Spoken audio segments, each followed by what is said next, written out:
তামিলনাড়ুর জনগণ কয়েক শতক ধরে তাল গাছে উঠছেন। কোনো কোনোটির উচ্চতা 30 মিটার পর্যন্ত হতে পারে। গুড় তৈরির জন্য এই গাছের রস ব্যবহার করা হয়। তবে তাল পাতা দিয়ে ব্যাগ ও টুপির মতো জিনিসও বানানো যায়। কিন্তু এই গাছ সম্পর্কে অনেকেই অনেক তথ্য জানেন না। যাজক গডসন স্যামুয়েল স্কুলে কথা বলার সময় শিক্ষার্থীদের এইসব বিষয়ে জানান। অনেক দিন ধরে তিনি তাল গাছ নিয়ে কাজ করছেন। তোমরা কি কখনো তাল খেয়ে দেখেছো? 1 2 তোমরা হাত তোলো। আচ্ছা, আমি এভাবে বলছি, তোমাদের মধ্যে কারা কখনো তাল খাওনি এবং কেন? 30 বছর ধরে তাল গাছ নিয়ে কাজ করছেন স্যামুয়েল। তিনি তামিলনাড়ুর একেবারে দক্ষিণের শহর কন্যাকুমারীর বাসিন্দা। সেখানকার মানুষ জানেন তাল গাছ ঘূর্ণিঝড় সহ্য করার মতো যথেষ্ট শক্তিশালী এবং তাদের শিকড় এত গভীরে থাকে যে অত্যধিক খরার সময়ও তারা পানির দেখা পায়। এসব কারণে গডসন স্যামুয়েল তাল গাছ খুব পছন্দ করেন। আমি লিখেছিলাম তাল গাছ কাটা উচিত নয় এবং আপনার যদি একটি গাছ কাটতেই হয় তাহলে আপনাকে বিশেষ অনুমতি নিতে হবে। আমি আরো বলেছিলাম রেশনের দোকানে তালের গুড় বিক্রি করা উচিত। সরকার দুটি প্রস্তাবই গুরুত্ব দিয়ে বিবেচনা করে বাস্তবায়ন করেছে। তবে স্যামুয়েল আরো কাজ দেখতে চান। তিনি চান মানুষ তাল গাছ টিকিয়ে রাখার গুরুত্ব সম্পর্কে জানুক। সে কারণে তিনি গ্রামের মানুষদের সঙ্গে নিয়মিত কথা বলেন।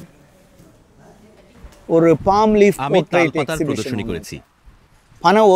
আমরা এই পাতা দিয়ে হস্তশিল্প করেছি। এটা একেবারেই আমার নিজের পরিকল্পনা ছিল। এই প্রদর্শনী নিয়ে স্যামুয়েল রাজ্যের রাজধানী চেন্নাইতেও গেছেন। এছাড়া বেঙ্গালুরু, কলকাতা, এমনকি শ্রীলঙ্কা ও কম্বোডিয়াও গেছেন। তার এসব প্রচেষ্টার অনেক সুদূর প্রসারী প্রভাব আছে। আমি ফাদার গডসন স্যামুয়েলকে 4 বছর ধরে চিনি।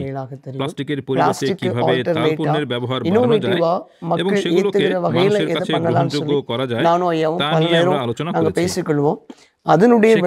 এখন আমরা গির্জায় যে টেবিলটা ব্যবহার করছি এবং টাকা রাখার বাক্স ও দান সংগ্রহের পাত্র সবকিছু তাল পাতা দিয়ে তৈরি।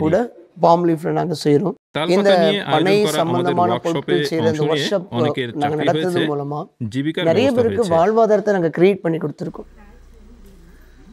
এসব সুযোগ নেওয়াদের একজন গ্রেস জুলিয়েট ডায়ানা। তিনি যে খেলনাগুলো বিক্রি করেন সেগুলো অনেক কারিগর তৈরি করেছেন। এই খেলনাগুলো সাধারণত কারখানায় প্লাস্টিক দিয়ে তৈরি হতো।